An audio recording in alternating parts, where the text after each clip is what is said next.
Okay, ladies and gentlemen, now that we have gotten our conic review test, you've had a day or so to work on it, let me go through at least the start of some of these problems to help you out.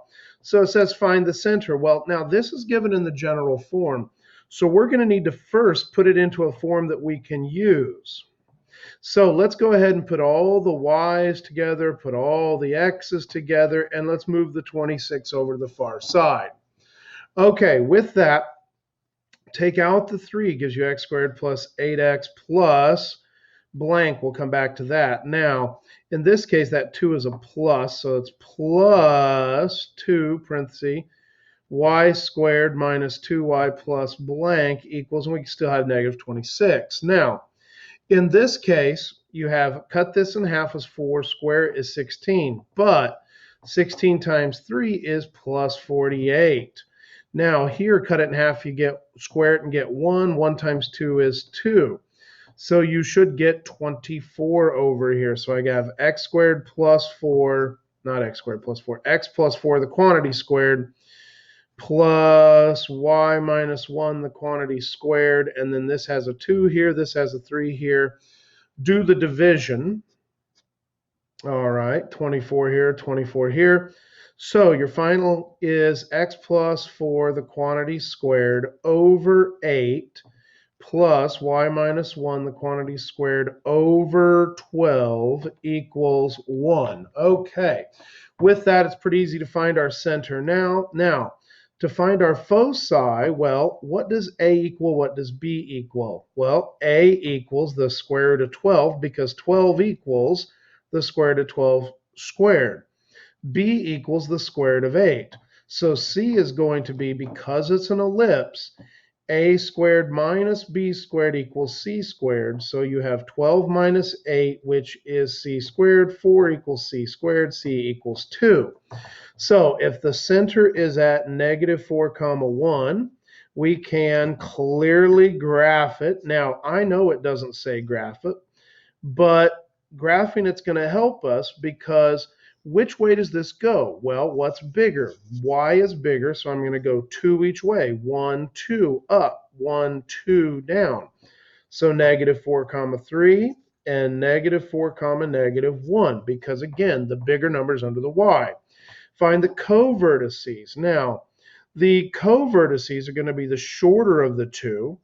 And so square root of 8 is approximately 2.9-ish. And so since this is the main direction, square root of 12, see square root of 12 would be 3.5-ish. And that's 1, 2, 3, and a little bit. 1, 2, 3, and a little bit. This one's going to go 2.9. So it's going to go from the center 1, 2, almost 3, 1, 2, almost 3. And now I have a nice ellipse. So find the vertices and the co-vertices. I'll let you fill in the blanks. Graph all the following information given the conic. Well, in this case, it's pretty simple. Center is going to be at 0, 0 without doing anything because there's no plus or minus. But if I solve it out here, I should get the following. I get a 5 under here and a 4 under here. And so now at this point, you need to find the vertices and you need to find the asymptotes. Now, because this is a hyperbola, if we're at 0, 0, a equals square root of 5, b equals square root of 4. So I have about 2.1 and I have about 2.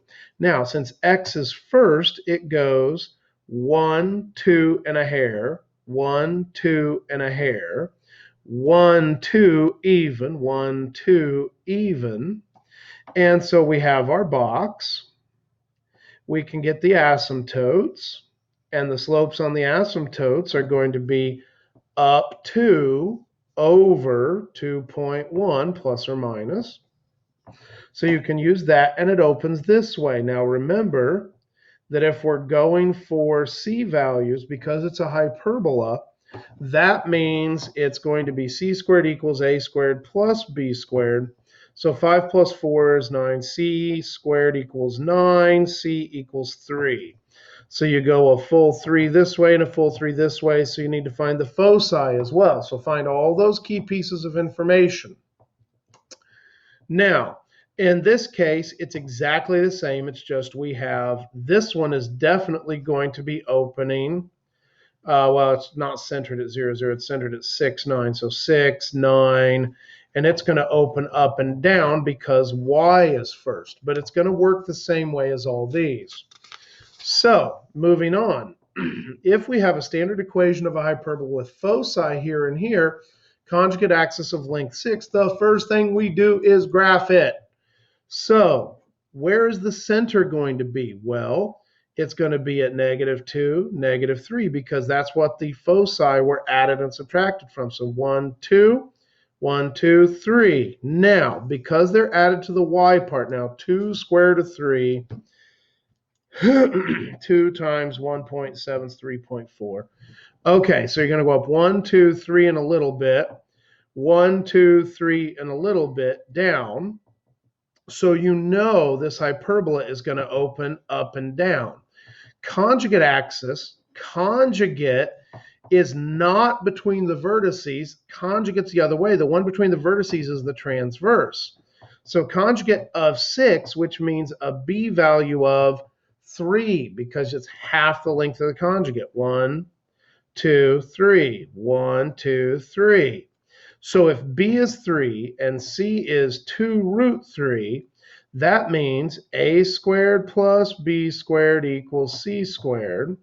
So we have a squared plus 9 equals 3 times 4 is 12. So a squared equals 4, a equals 2. At this point, you have the center, -2, -3. You have a, you have b, you have c. Write the equation. Okay? Now, find the coordinates of the vertices of the equation, the axis symmetry for the parabola. Well, the problem is this parabola is not in a form we can use. So let's move the 5 to the other side. Now, does it look a little bit more parabola-y, if that's a word?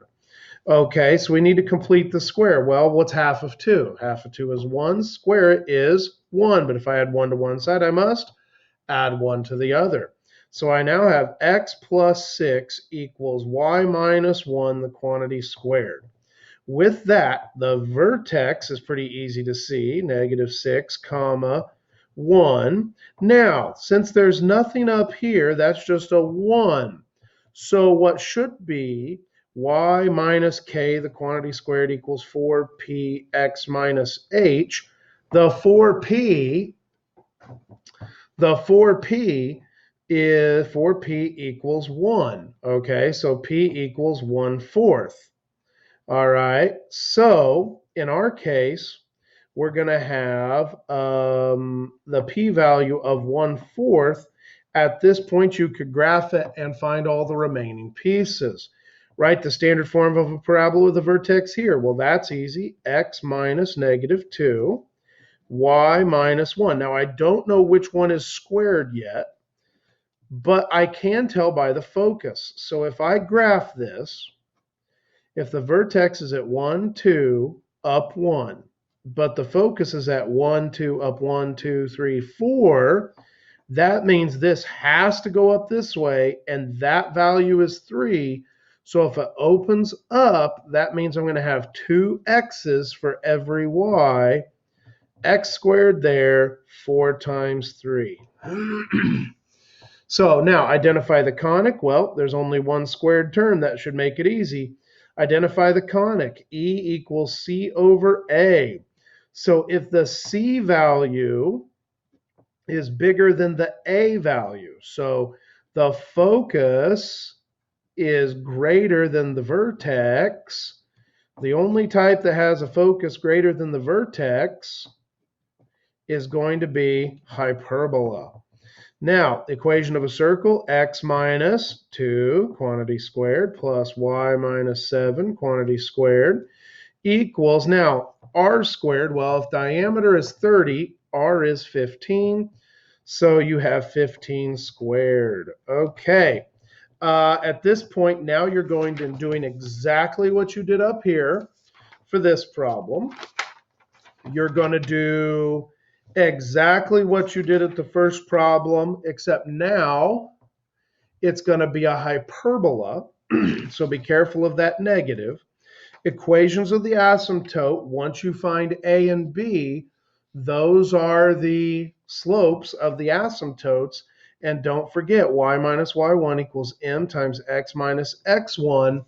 The point slope form is going to help you out to finding the asymptotes down here. Equation of a standard form with horizontal transverse. Now this one's probably worth doing. At this point, we know that the asymptotes are both going to go through -2, 4. 2, 1, 2, 3, 4.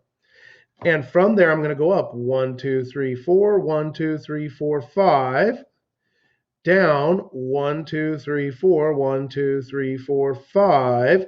So the asymptotes do this. Well, the thing is, if the asymptotes do that, we're guaranteed that this is the center. So this is center. Now we have a transverse axis length of 10, and we have a center at 2, -4, and it forms a horizontal transverse axis. So 5 units. 1, 2, 3, 4, 5. That's the vertex. 1, 2, 3, 4, 5. That's the vertex. So now we can make our box. We can bring these in here. We now know that if A is 5, B has to be the 4 that's listed.